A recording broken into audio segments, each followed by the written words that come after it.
예, 포화탄화소소 이제 본격적으로 여러분들이 공부하기 위한 4장 내용을 한번 보겠습니다. 4장의 내용은 먼저 알케인의 이제 구조를 배울 겁니다.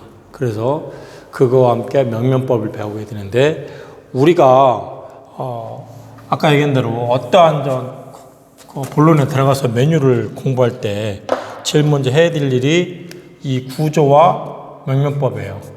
명명법에 따른 구조식을 그릴 수 있어야 되고, 구조식을 보고 명명을 할 수 있어야 됩니다. 그래서 처음에 배우는 것이 명명법과 구조식이고, 두 번째 그 구조에 따른 명명법을 공부한 다음에 우리는 뭐 해야 되냐면 구조에 따른 성질, 물성을 공부해야 돼요. 그래서 화합물에 대한 물성과 함께 특성, 이런 특성들을 공부합니다. 어떤 화합물들이 있으면 그거에 따른 구조적 특성이 있어요. 특성을 공부하고, 그래서 두 번째가 이제 특성을 공부하고, 세 번째가 어떻게 그런 물질들을 만들었는가 하는 제법입니다.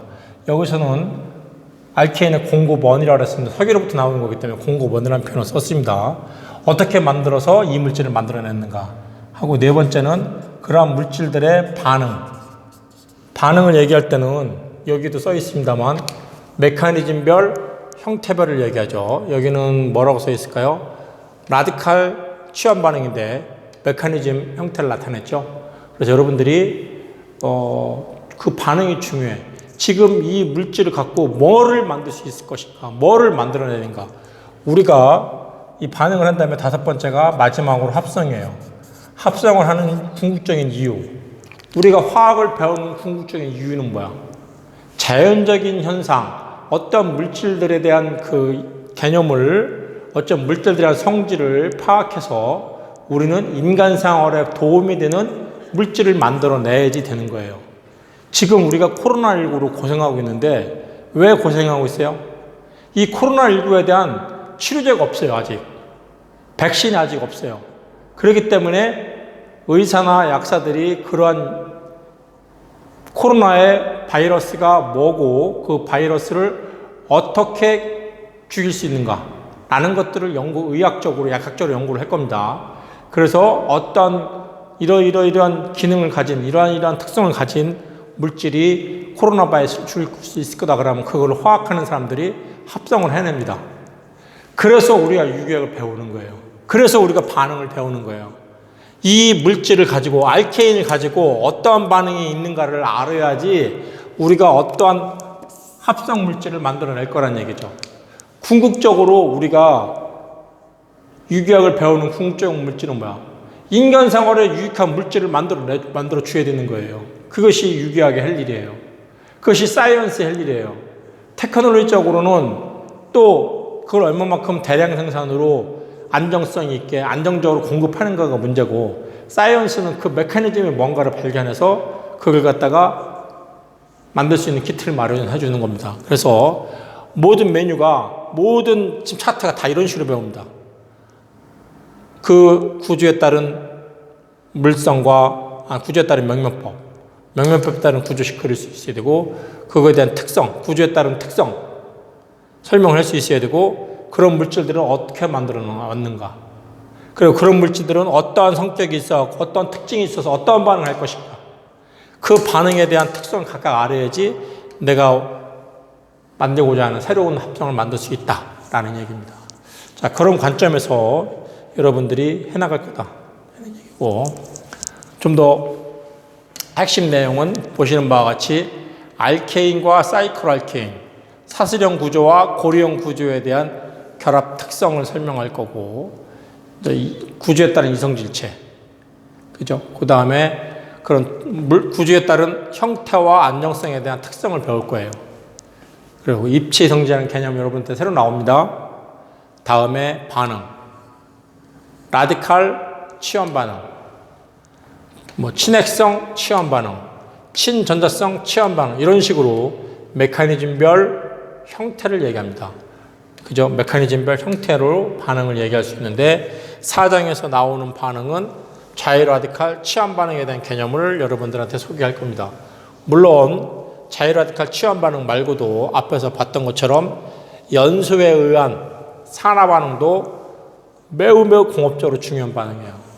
나중에서 얘기하겠지만 산화 반응에 의해서 여러분들은 에너지를 얻는 거예요. 자동차가 휘발유를 산화시켜서 휘발유를 연소시켜서 연소가 산화죠. 산소와 결합한 거니까 연소시켜서 자동차가 굴러가요.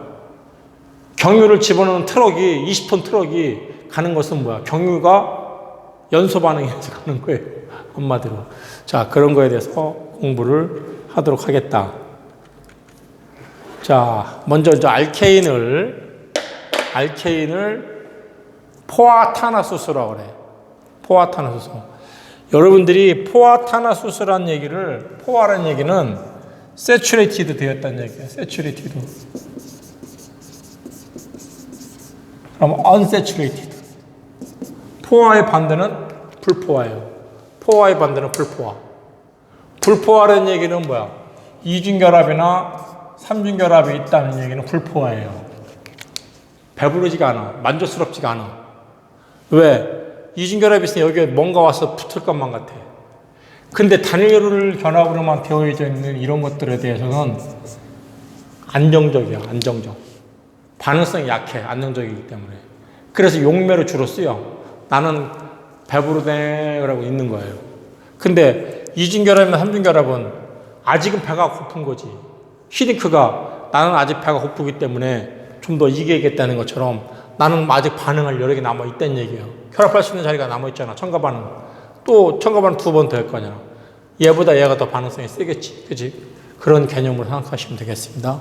그래서 알케인을 보시는 것처럼 비고리, 즉 사슬 형태의 탄화수소다.